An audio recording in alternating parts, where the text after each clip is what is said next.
We are now live. You may begin.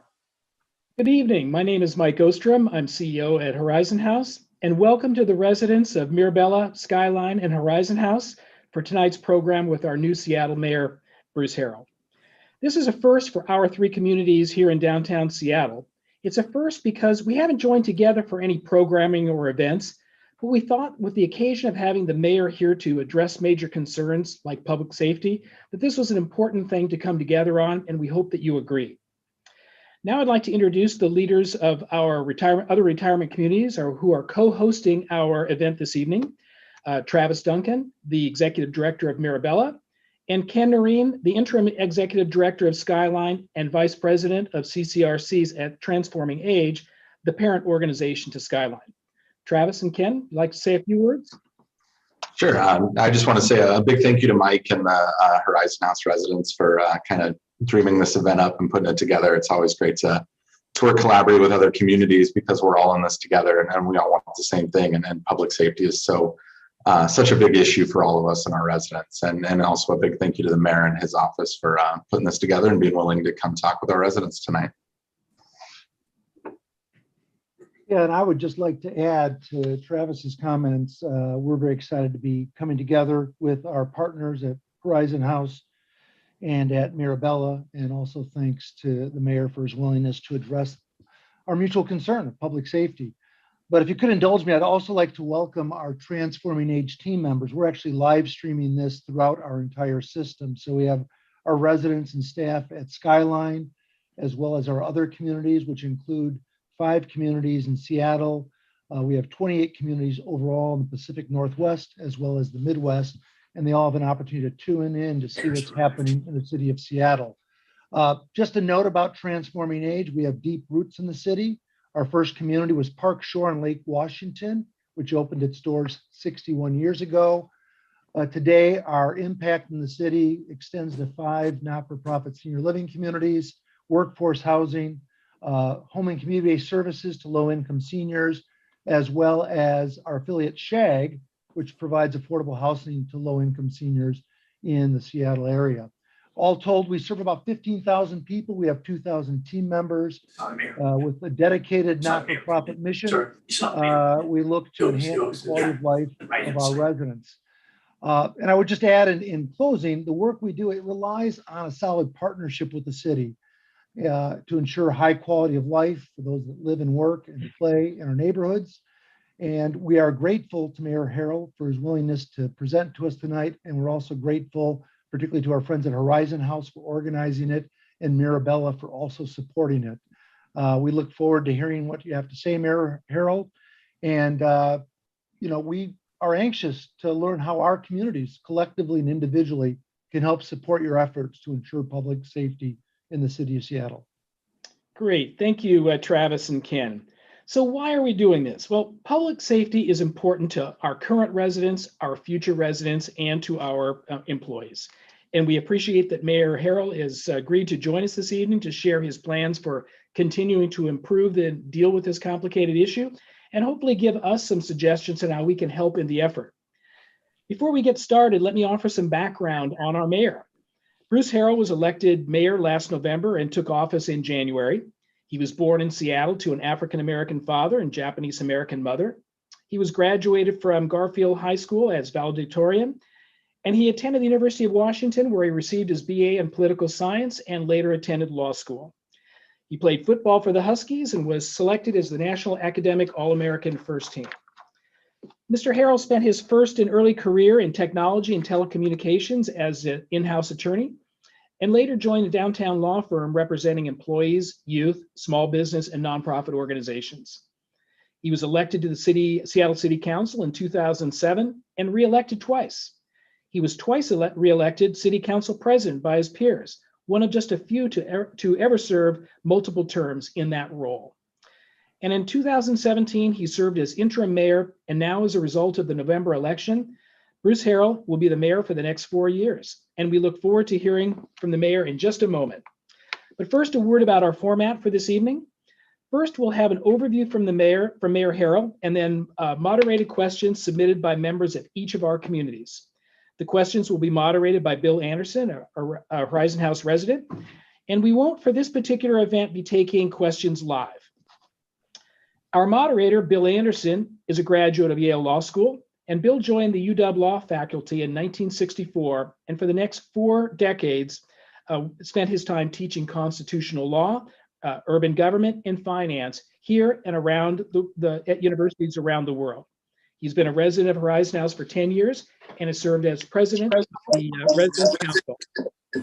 Now it gives me a great deal of pleasure to introduce the Honorable Bruce Harrell, our Mayor of Seattle. Mayor, it's all yours.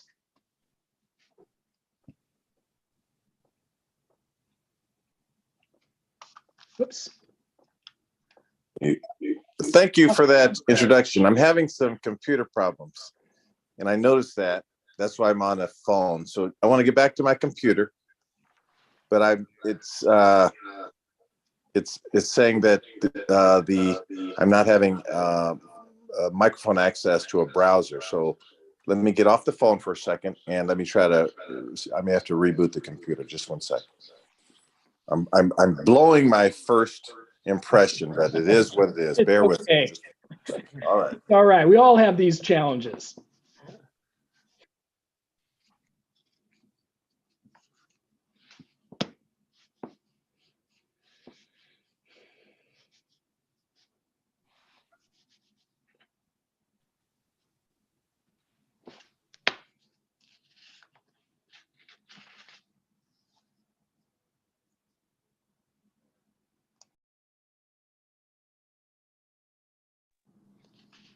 For those of you just joining, we're waiting for Mayor Harrell to reboot his computer and get back online. So hopefully we'll be ready to go here in just a moment.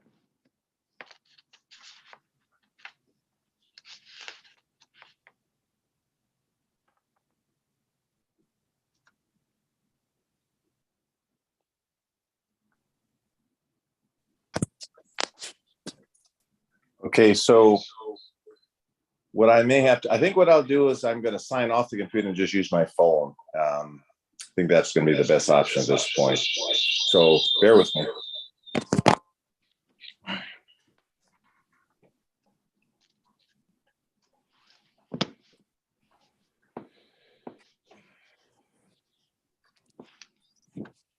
Okay, am I transmitting okay? You are. Very good. Okay, let's give this a shot. Well, thank you. And it's always my pleasure to spend time with my friends at the Horizon House in Mirabella and the extended network of people that you've allowed me to visit via, I'll say virtually.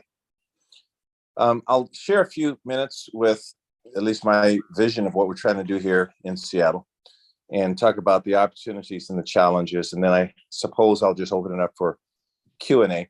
I do believe that my Director of Public Safety, Andrew Meyerberg, is also on the call as well. I don't think that I have any other of my cabinet members on the team, to my knowledge, because I'm transmitting from a phone. I don't have the ability to see everyone as I would ordinarily on a computer. So in a couple of weeks, you're going to actually see what we are describing as a public safety plan. Most mayors don't have one. They work on staffing issues, policies, strategies, but they really haven't talked about their vision for what a public safety plan, what a safe Seattle plan looks like. I've been in office now since January of this year, and the department that I inherited, quite frankly, was low in numbers, specifically less than 900 officers when we should. My goal would be to be around the 1,450 officer level, which when I was public safety chair were optimal staffing levels were less than 900. I inherited a demoralized police force. And by that, I specifically mean officers that felt underappreciated, heavily criticized, no trust in what they can do. And I also inherited a narrative in this city and this country that one must abolish police departments or they must defund police departments to achieve an unracialized approach to public safety and perhaps a less of a militarized attack on innocent people. That was the narrative that was very prevalent in our country and certainly in the city. Whether it's true or not is not the point.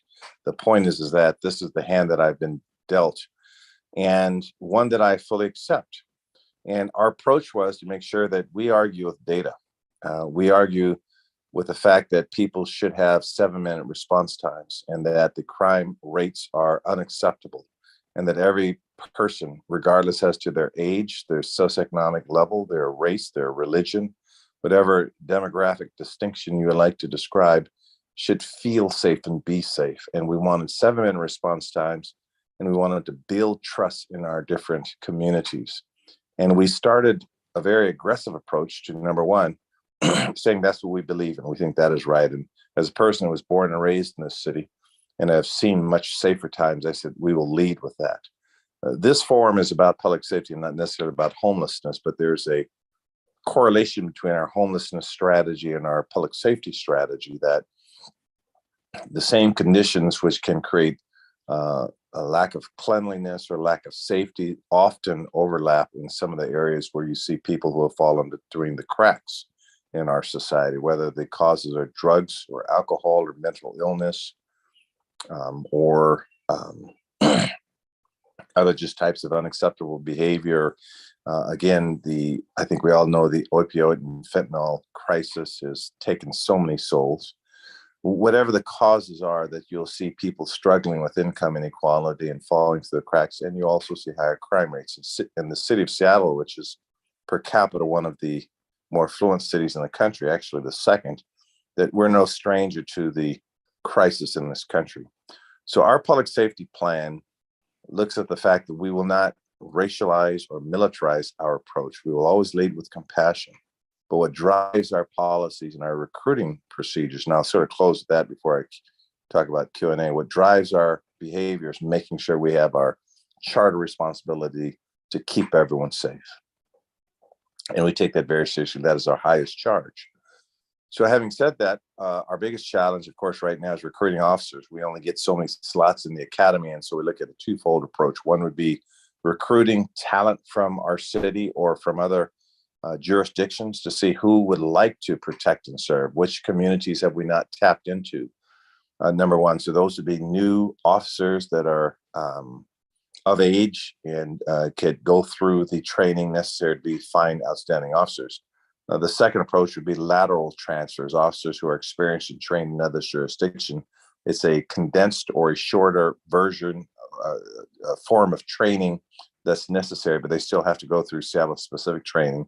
They go through a field training officer kind of system, and then they become fully fledged officers. And so in that process, I was successful in allowing some funds to be released from the city council, about $450,000 of money that were a cause of underspent money because of our low numbers.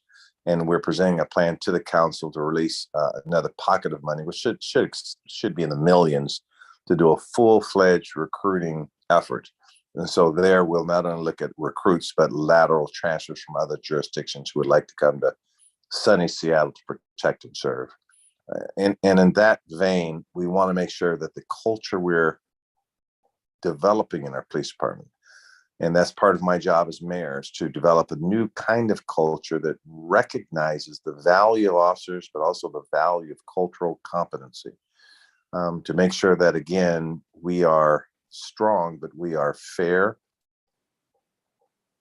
and we master de-escalation, and we realize that all lives matter, Black lives matter, that racializing our approach and using unreasonable force is unnecessary, and that we listen to even the voice of the youth who want to see change. So in that approach, we fully embrace being able to use modern techniques and good public safety best practices to make sure everyone is safe. So recruiting from both sides of the spectrum, laterals and new recruits, and hopefully our numbers will be up very soon. And in our city will be much safer as a result of our efforts.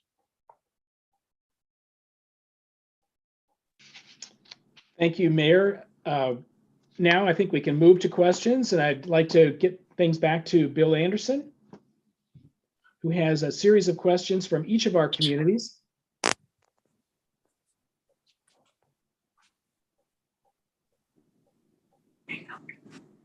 Thank you, Risa. Well, thank you, Mayor, and I really appreciate this opportunity to moderate these questions. I'll try and be as moderate as possible, but I will tell you that the original plan for this program was to collect questions from all three of these institutions, Mirabella, Skyline, and Horizon House. And I had a thought that we would get 4 or 5 questions from each, and then we could just sort of read them out and let the mayor respond. I wind up with more than 40 questions, Mayor, and I don't think we can go into all of them tonight in the time we have. So what I've decided to do was simply to acknowledge that the questions come from all three places. We have good questions from Mirabella, good questions from Skyline, good questions from Horizon House. And I've had to kind of, some of them duplicate, some of them overlap. And what I've had to do is just sort of consolidate and get them down to a number of questions that seem to me to bother most people. And we won't get through all of them tonight, but we may have to do this again, Mayor Harrell, to be sure that we get all our questions put to you. But tonight we'll get to the principal ones.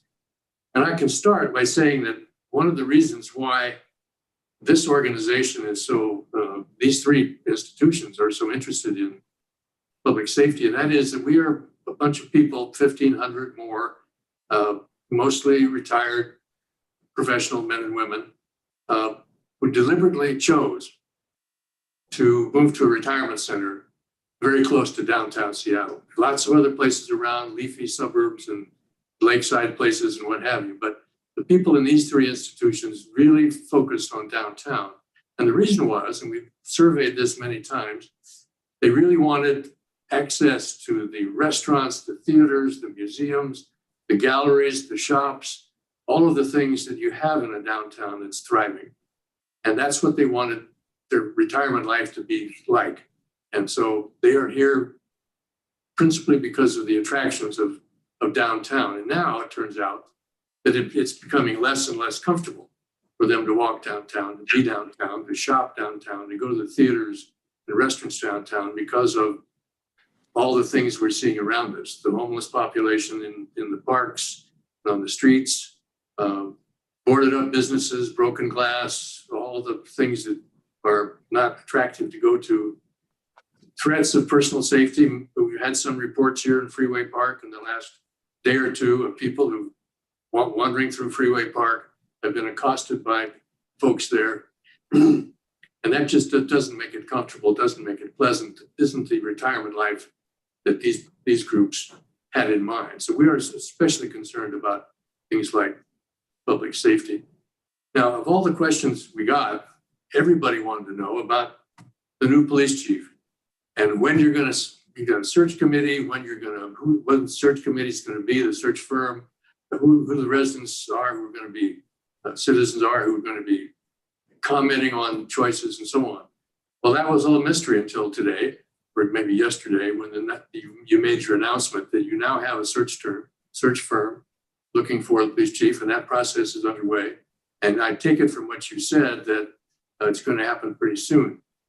Now, what I think all of us would like to know, and this is asked in different ways by different members of the questioning people here today, what kind of person do you think is able to take over this Seattle situation as chief of police and do what has to be done? What do you think about that general question, Mayor Harrell? I think it's an outstanding question, and I would certainly want that question answered directly. And I will answer the question directly. I know exactly what I'm looking for, and that's exactly why I didn't prematurely set up a evaluation process or selection process, because Chief Diaz, someone who I've known since he was an officer, was the interim chief, and I had to at least put some weight in my predecessor mayor's decision to hire him as the interim chief, see how he could perhaps conduct himself as a leader with me as a mayor, that I would always afford a person that choice. By way of background, I was a chief counsel of a major corporation. I was a managing partner at a law firm. I hold a master's degree and a Juris Doctor's degree, and I'm SHRM certified, meaning I'm a senior certified human resource management professional. I do not say that to brag. I say that to say that I'm very good at evaluating people. I know how to set up a 360-degree feedback loop process. I know how to objectively evaluate excellence. I've been a supervisor of many people in my life. And I say this to say what? That the kind of person I'm looking for is a person that, number one, is tireless in their commitment to protect people. They're not afraid to make bold and creative decisions. They'll do the hard work. The hard work means looking at the data, looking at the research, inspiring your rank and file, holding people accountable, having a standard of excellence that, bar none, I will be the best chief I possibly can be. And I'll go around the country and examine other chiefs, and I'll set a bar very high in terms of professional conduct, in terms of whatever motivates a person. I will learn to be the best. A person, when he or she walks in the room, that the people will say, you know what, I may not agree with everything he or she says, but I know I have the right person in the room making the right tactical and practical and strategic decisions. A person that commands that kind of confidence in not only the rank and file, not only in top leadership, but in the people. Okay. So they not only know strong public safety, but they understand compassion. They understand trust. Trust is not something people freely give you. You have to earn it. So they have to be able to help transform the police department. Because I have some fine officers in the rank and file, but they have been demoralized. And I think that the new chief that I select will have to understand that. And when I see that skill set, I see that personality, I see that intellect, I see that commitment, I see that wherewithal, we'll have the right chief. And that's what we're going to have when I come out of this process. Well, we wish you well in that search. That's an excellent statement. I noticed the monitor who was watching the Seattle Police Department under the auspices of the federal court with this consent decree has issued a report in the last week. You've seen it, I'm sure, and Andrew, I know, has. About 150 pages long, and it talks about the challenge facing the Seattle Police Department now to bring it into line with the consent decree requirements. And a couple of things that is noted. One is that the police department has to get back to having people trust them. And what happened in 2020 and that business has left a lot of people in doubt. And that's where you referred to some of the statements about defunding the police and that sort of stuff. That whole body of thought, it seems to me, comes out of the difficulties that occurred in 2020. And another thing that is mentioned by this committee or council, whatever it is that does this monitoring, is that we have to be able to root out the racial issues that exist in our police department. And they found disparate impact.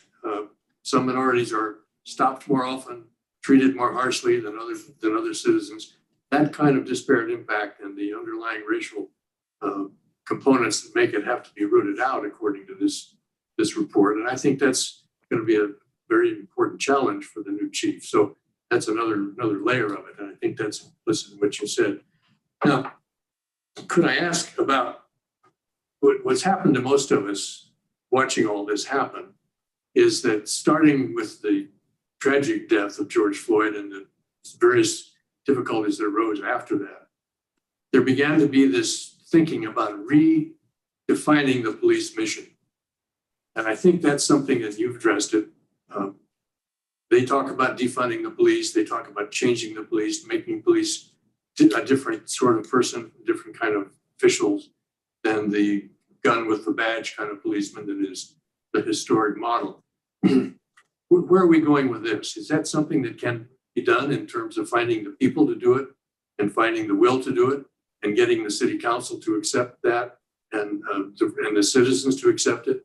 If it causes difficulties with the law enforcement process itself, how do you react to that, Mayor Harrell? That's a great question, and I'll try to be short on my answers to allow more Q&A. So yes, it can be accomplished, and quite frankly, you know, as a resident here all my life, I've spent time in, and I think many of you know by my introduction, I'm a person of color, and I spent time in the faith-based communities working with my community, my African-American and my Asian community, and all people of color that have been very vocal in the racial problems or tension and issues associated with heavy-handed police departments.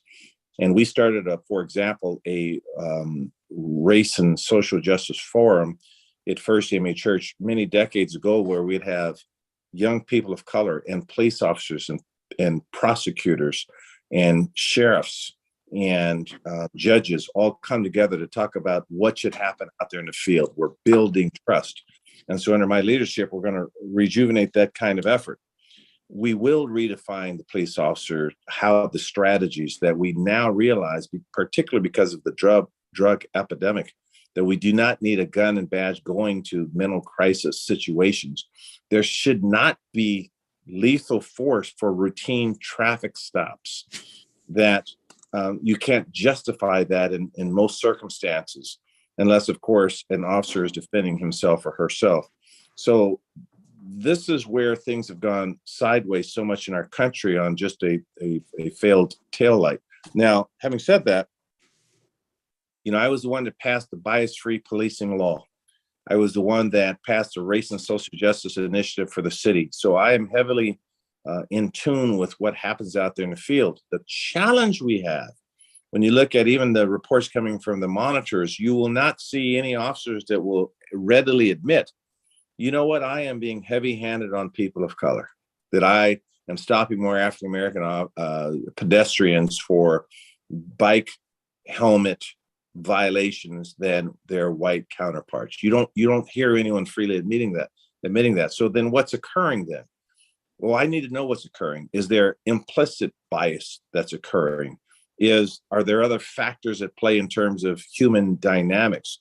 So we're going to uncover all that, but I'll be the first to say that I do not need a gun and badge visiting a woman like Charlene Lyles, who had a mental illness challenge, who had called the police, I think, 19 times, and who, because she was somewhat delusional and had some mental challenges, and she ends up dying at the hands of police officers. I don't need the officer. I need a mental health counselor or crisis person who could intervene on crisis intervention. So that's the department we're going to be creating. I call it a third department. Somebody asked the question in our collection of questions here, when we're talking about teaming up traditional officers with people who are mental health experts or addiction experts. Has the Seattle Police Officers Guild been asked about that and what their reactions have been? Anything you can share with us on that question? Well, I don't have, when we talk about the Seattle Police Officers Guild, that's not like one person, right? That's the rank and file, which consists of hundreds and hundreds and hundreds of people. I talked to every single officer I could about all of these issues. And quite candidly, they are very excited about my administration and our leadership. They know how thankful we are for their service. And I met with 3 officers today. Just full disclosure, if I seem a little tired, I was in Washington, D.C. yesterday. I caught a 5 o'clock flight, or I guess an 7 o'clock flight to get here, which means I woke up at 2 o'clock your time, went right to the office, put in a full day of work, met with the woman who was bitten by the dogs from a person that had homeless who was in a homeless encampment. We held a press conference at Woodland Park today. We've been working around the clock, and I put those kinds of hours in. And I'm just saying this to say, I also met with 3 officers today in my office for about 45 minutes to an hour, talking about these issues. And what they are saying is, number one, is that they applaud us on trying to recruit people and changing the narrative, that they want to do their jobs, and they think they're getting an unfair narrative that's describing what they do. So I don't have a body of officers saying, yes, this disparate impacts on use of force or use of violence or arrest records is abysmal, and we admit it. So what we're trying to do is unpack the data. Mm-hmm. And when you unpack it, that doesn't mean you're blaming anyone. You're just trying to better understand it. And quite frankly, there are people much smarter than myself and others that can help unpack the data. So I'm looking at behavioral analyst types to say, what does this mean? For example, if we agree that if the bike helmet violations, that there's a disparate impact on people of color, particularly African Americans, on the number of violations, why is that occurring? Does that mean that the officer are making racial decisions or something else? So before I just jump to the conclusions, I need to better understand what that data means. And that's what we're doing as well. I see. One of the questions that we get, I had several in these collections, has to do with the difficulty of recruiting new officers. We're now down about 30% or more of what the budgeted number ought to be. And the question is, can we hire new ones? A lot of them are leaving. And the circumstances may not be favorable for some to come and work in Seattle. But also if you're talking about increasing officers and other mental health experts, addiction experts, and other people who can solve some of these other problems, you're talking about money. And it seems to me there's been some difficulty getting budgets out of the city council that match some of the aspirations you have. Do you have any reactions to that you can share with us? I do. Now, it's very hard to get applause from people in the work we're trying to do. I said today, we're not taking victory laps, but there's been a few things that people need to take pause and look at. Number one is the council was at a logjam with a few council members on trying to allow my administration to release monies for incentives and tuition assistance and relocation money to allow me to recruit officers, right? There were budget provisos the council had put in place before I was elected along the lines of this defund movement. And I was successful in at least convincing or impressing upon them that is not what the voters want. The voters want me to build up a strong and effective police department.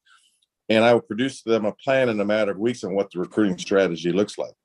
Just signing bonuses, just a one-time check to get them to sign is not sustainable, number one, and the data would suggest that that's not necessarily what these officers want.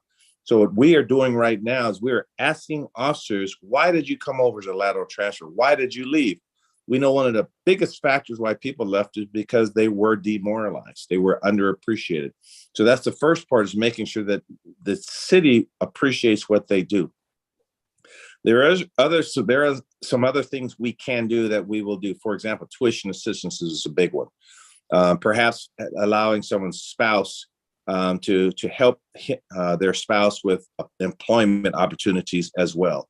So we're looking at some cities use an incentive for dual language capabilities. So if a person speaks another language, that might be an added incentive. And many cities are using that to recruit culturally competent or people that are multilingual. So we're looking at a whole gamut of incentives to make sure we are recruiting the best. But the best source of recruiting are the officers themselves, the best source. And so we're having conversations with these officers to help us. It's just like if you're on a team and you're looking for teammates, the team are the best recruiters as well. So we're pulling out the playbook, drafting the playbook right now, and we'll get our numbers up. The other thing I wanted to say when I talked about, if you look at May Day, for example, or you look at a lot of the work we're doing right now, you're just not seeing, and knock on wood, you're not seeing a lot of the drama, if you will, the police misconduct, if you will, that you have seen in the past. Now, I'm not taking credit for that. I will take credit for this, that everywhere I go, when I'm talking to President Biden, I'm talking to Vice President Harris, I'm talking to other mayors, and I've met 3 mayors, the mayor of Philadelphia, Oakland, and San Francisco in the last 2 weeks. I'm going to meet the mayor of DC next week. Everyone I talk to, I'm evangelizing what Seattle is about. I recruit everywhere.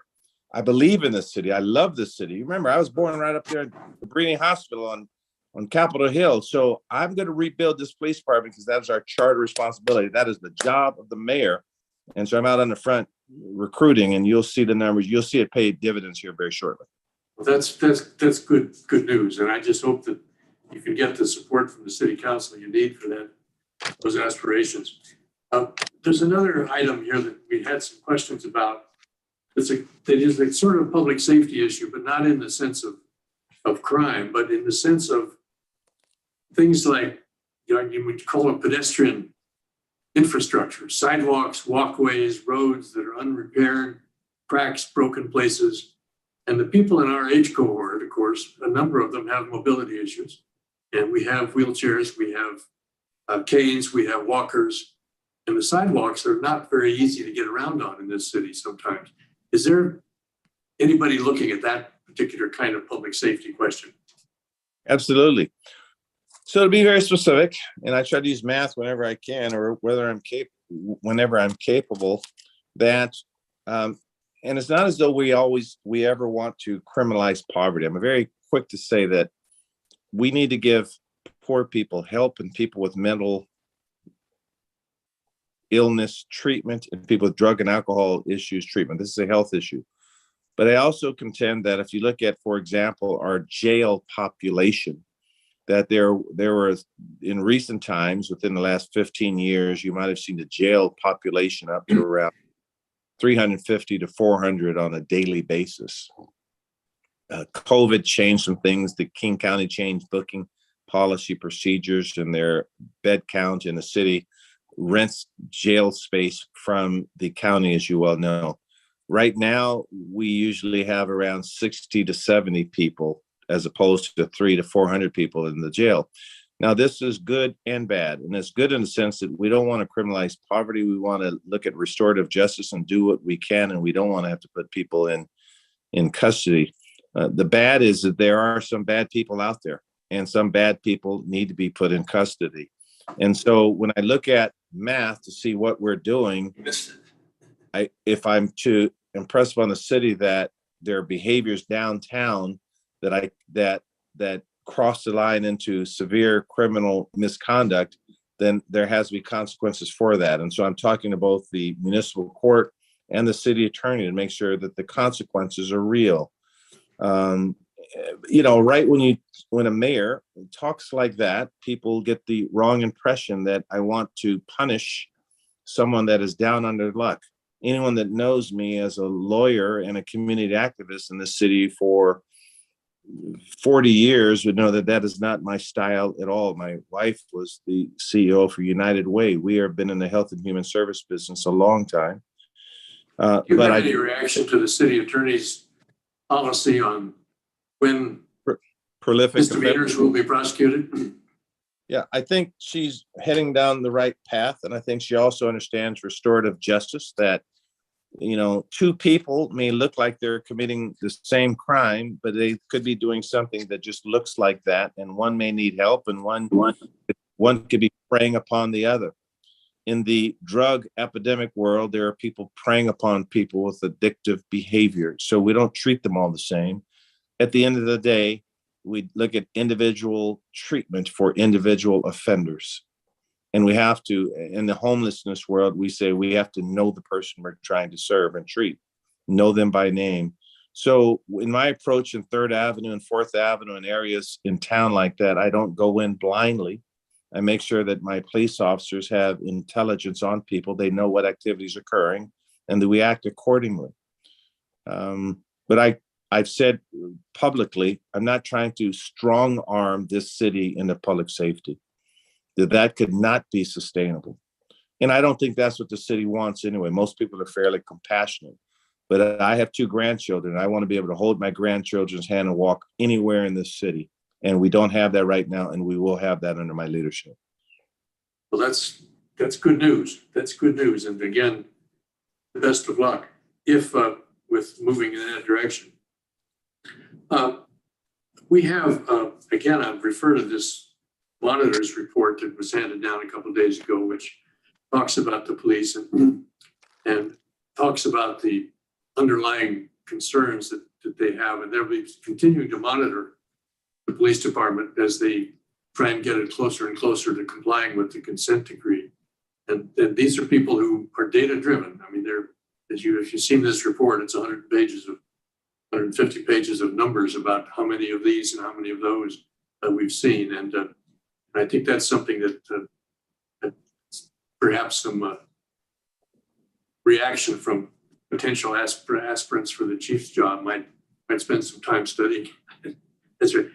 Well, we could go on. There are many questions about police here, but I think the essential one is you've already addressed, and that is the need to somehow redefine or enlarge the mission of the concept of police to include more what you would call compassion and experts and people who know how to deal with issues that raise issues of compassion. And I think that's going to be interesting to watch and hopefully will help. Now, you mentioned housing a minute ago, and we agree that the public safety, the principal issue is tonight is not housing, but you can't think about public safety in this town if you ignore what's happening to the homeless. The part of what people are concerned about when they say they're feeling unsafe shopping and going to restaurants and theaters in the city is that they have to cross areas where there are homeless people living, where there's trash and refuse and broken glass and boarded up businesses and that sort of thing. And that kind of, that's a housing issue. And it seems to me we can't separate housing and public safety very far, except for organizational reasons. If we have a housing problem, one of the questions is, do we have an insufficient amount of housing? And one issue has always been that what we need to deal with is to increase the supply of housing.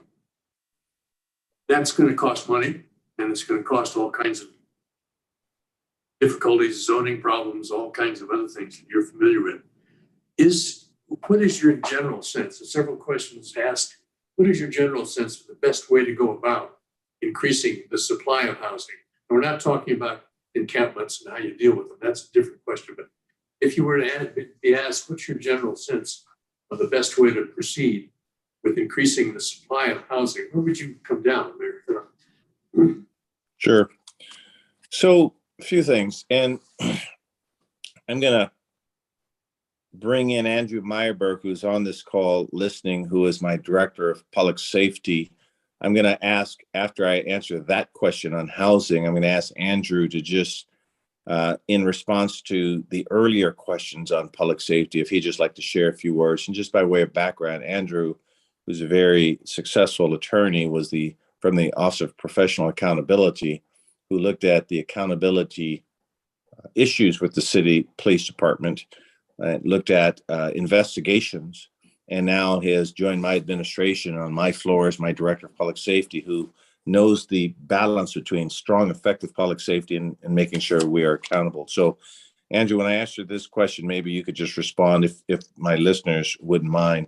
Again, I want to thank the residents of Skyline, Horizon, Mirabella for their willingness to really lean into these issues. So this is what I think is happening here in Seattle. And this is why I do talk to other mayors, that Seattle, when I was young, and I was young once, that poor people could live in my neighborhood. My parents were not affluent. They were just simple working class people, but a teacher, a retired veteran, a janitor could live in the core city. Now our city has become one of the richest in the country per capita, and that person struggles. And yes, housing now being the median house being north of $800,000 has priced out a lot of people.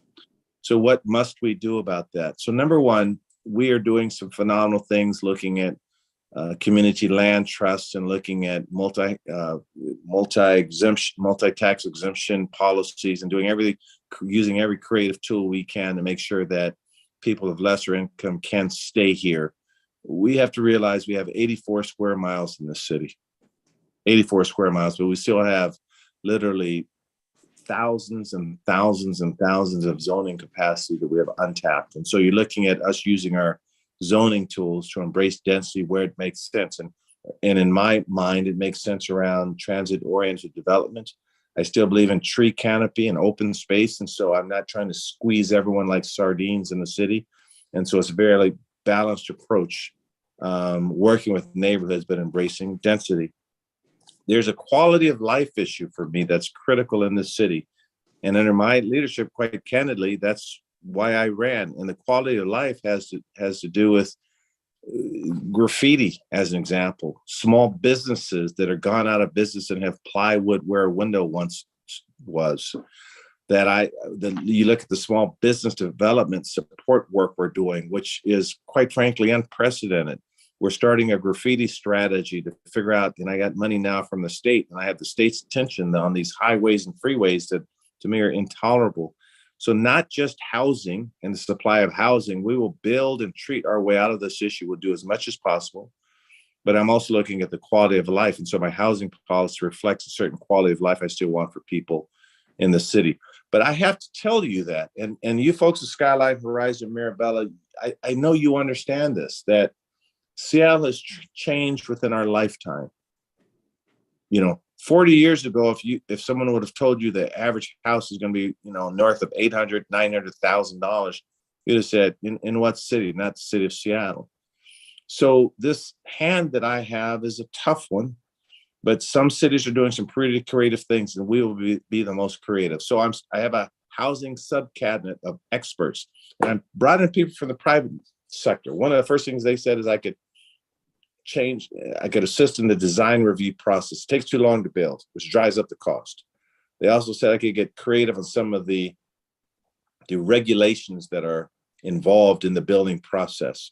This is not a free-for-all for developers, but there's some really conscientious developers that understand environmental sustainability. They understand quality of life. They're just not going to put up crap, to be candid with you. They put up some good units for people of lower income to live. And that's how we're going to proceed, with a sense of urgency on the housing issue. And having said that, Andrew, can we allow Andrew just to chime in on some of the public safety issues, if I could be so bold to ask? I'm not sure we can get Andrew in this discussion. I think I'm in, Bill. I'm sorry. I think I'm on, if I can address it. Okay. Yeah. So I wanted just to hit a couple of points that the mayor had made. First, Bill, you had raised a couple of questions about the monitor's report. What the monitor, the court monitor, said is that SPD is in compliance with all of their areas of the consent decree, and what that means is that SPD has met the requirements that the federal court set for it, and has kind of come through this process a better police department. So I think first and foremost, it's really important to note that. Two other things to note for the group is, first of all, what we want, and I think what the mayor has said over and over again, is you want a learning department. You want a department that's going to improve over time and learn from its mistakes.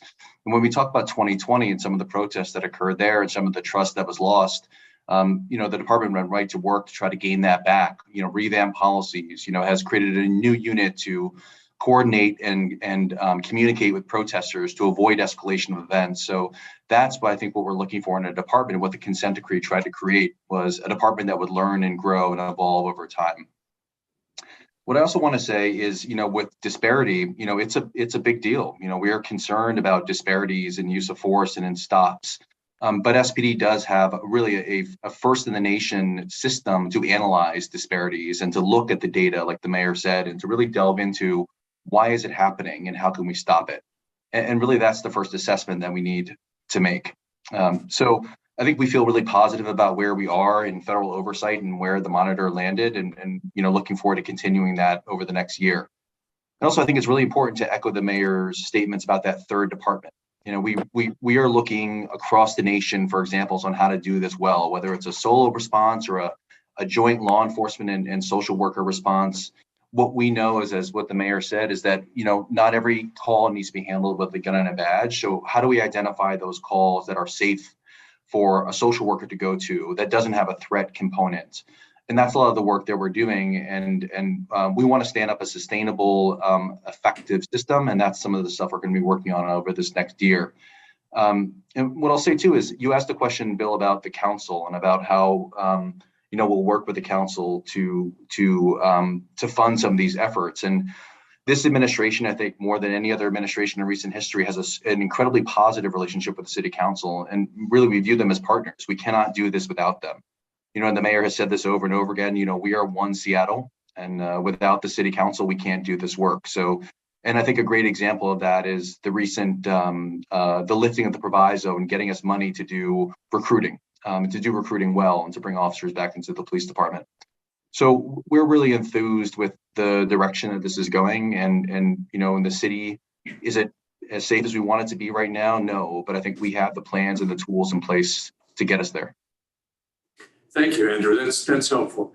And do keep in mind, when you say I ask questions, I'm not asking any questions. I'm just transmitting questions to you from other residents in these three institutions. And so I think it is true that we got a number of questions of that sort that came up. Another question, and still on the question of housing, is the question of encampments and how well we're doing in clearing them in ways that are efficient and compassionate. And that turns out to be as you know, a very complicated matter. And we've had some real successes and some that didn't go so well. So, but what does the mayor think about the removal of encampments and the process, the people, the criteria you use, and the compassion you use in the encampment removal process? But what's the mayor's thought about that? So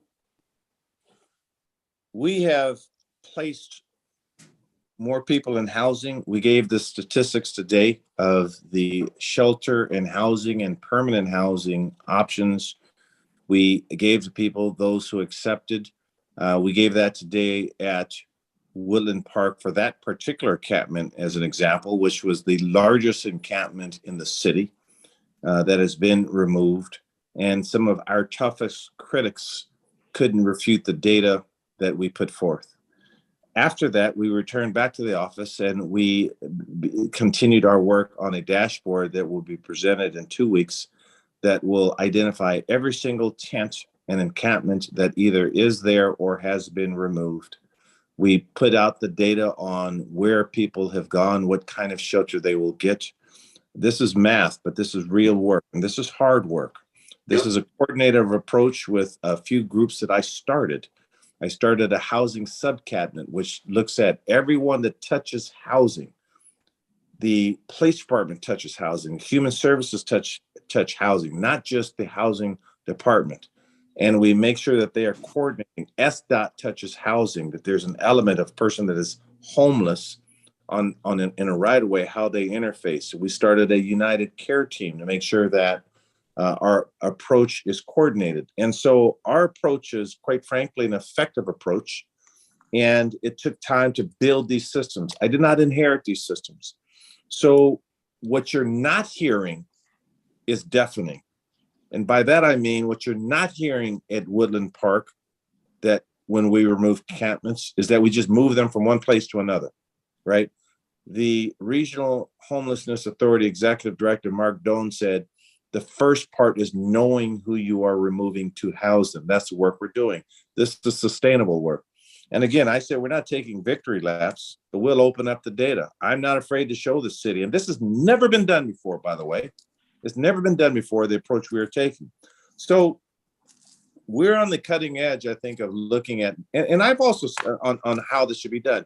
Now that there's three elements, there's three pillars. The first one is always going upstream, looking at the triggers on when in high school or middle school might the triggers or the indicators be apparent such that this person may fall into homelessness.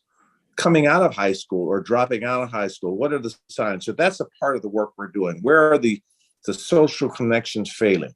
We are in crisis response, which is the second pillar, and that's what people are focusing on, crisis response. I will pull us out of crisis response and look at the long-term solution, which is housing and treatment. So on our three pillars, people are caught up in the crisis response. And the pillar approach that I'm using, again, is new. And I've tried to read everything I could on how to solve this problem and bring in people that are much smarter than me on this approach. But I'm bold enough to make sure that when I say we'll get our parks back and we'll get our sidewalks back, is not because I'm criminalizing the people that have used this as de facto housing. So our approach makes sense, it's sustainable, and we're going to be aggressive in its implementation. And you've said, I think, someplace that every time that there's a sweep, as they call it, of an encampment, that every resident in that encampment will have presented to them an option for some kind of suitable housing as an alternative to living where they are. Is that the case? That's the case, and that's the law that I passed when I was on the council. It's the housing first approach, that we house them first, that we have to offer shelter, and that's how we have gone about it. So I have to rapidly build and identify units. We identified a goal of 2,000 our first year. We are on track to achieve that. We'll produce that data in a matter of weeks. But quite candidly, as I said, we work 7 days a week. My wife knows that. You know, I haven't had dinner yet, and I'm already put in about 13 hours today. And quite honestly, I don't know if other mayors have taken on forums like this and met the fine people at Mirabella and Skyline and Horizon, but that's how committed I am to this city to get us back on track. And I will say this to my friends at Mirabella, because I know that they had a source of disappointment on the monies that they had raised to help out with the housing. I too was disappointed that the city could not identify a suitable place for them to use their generous funding to help people. They just want to help. And I was also disappointed on how it was described in the newspaper, because I dedicated some pretty capable staff of trying to look around. I actually took a drive with them in many lots, and I would say, well, what about this area? What about that area? And I had them looking in many areas. We could not find anything suitable. So it wasn't as though we neglected the issue. We just could not find an adequate solution. I know they raised a little less than $150,000, I think $143,000 or something along those lines, which just showed their kindness and their generosity, and we couldn't put that one together. But I'll take that as a temporary setback. That doesn't mean we're still not out there looking. I've just identified another 40 units today. I visited Salvation Army last week, and I think we're going to develop another 50 units on their current facility. So every single day we're producing and finding units we can use. And quite frankly, at some point, I hope the city will simply say, you know what, I may not agree with their approach, I may not agree with everything, but God darn it, they really have the energy and tenacity to really get the city on the right track. And I'm not doing it for the thanks, but I have to tell you that when we had our press conference today at Woodland Park, we answered every single question that they had with data, the housing solutions we found. And it seemed like a never-ending litany of questions on everyone wants to find out what we're doing wrong. What are you doing wrong? What are you doing wrong? Well, maybe we're doing a few things right. Okay, because I think we are, because I have the right people in the right places. Well, I think there are a lot of people that believe, I do, that you're doing a lot of things right. And we really do appreciate that. The residents here do too, and wish you well for your future in these directions. I would like to, we're going to run out of time. I think if this program runs out of time, I hope the conversation does not. I think it would be interesting to have this conversation continue in some way or other so that you can have a chance to see what people in this particular age cohort living in this particular part of the city think about some of these things, because we are very directly affected, and maybe we can do something like this again sometime soon. Before we leave, I must thank all my friends at Verizon House and at Mirabella and at Skyline for the questions they submitted. And you should all know, I'm sure you heard some echoes of your questions in my attempts to consolidate and summarize them. But thank you for those questions. They're very well drafted. And what I'm going to do is send to you, Mayor Harrell, a copy of all 40-some questions in their full transcript, so you can see exactly how they were phrased and I think this would be a good list for you and your staff to, if you ever want to know what people in our situation, in our cohort, and our location feel about some of these things. It'll be a good checklist of what people think. And then, of course, we have to thank you for sparing your dinner and coming to talk to us. Really appreciate that very much. Now, if I've forgotten to thank somebody that I need to thank, I think I've No, I think you're doing a good job. Just the final question would be, sure, what can we do to help? Well, that's the point. This whole set of conversations is not only to inform us, but to give us some clues as to how we might put an oar in the water someplace. It may be that there are some of us who can help with some of these things at many levels in many ways. And there are a lot of competent people in these three institutions. And a lot of them would really like to be able to help if there's something that could be done. And Seattle has a long tradition of help from the private sector, and if we could be a part of that too. And so if ideas occur to you, or you think about ways in which those of us in this situation can be of use, I hope you feel free to call and ask, because I think there's a lot of enthusiasm for participating in that kind of work. Indeed. So that, I think, is about all I have, unless you have further a closing argument, Mr. Mayor. Does he have a comment? Sorry. Does he have an answer to that question of public help? Well, do let us know if there's some way we can help. That would be very good. My closing argument, if you will, was going to try to answer that question. And first, I want to thank you all. Number one, the help that you've given me, you've already helped me. And let me be very specific on what I mean by that. That I do a lot of voter registration. That for the life of me, I don't understand why people would not exercise their right to vote. And I understand there's issues. People are busy. They don't understand the importance.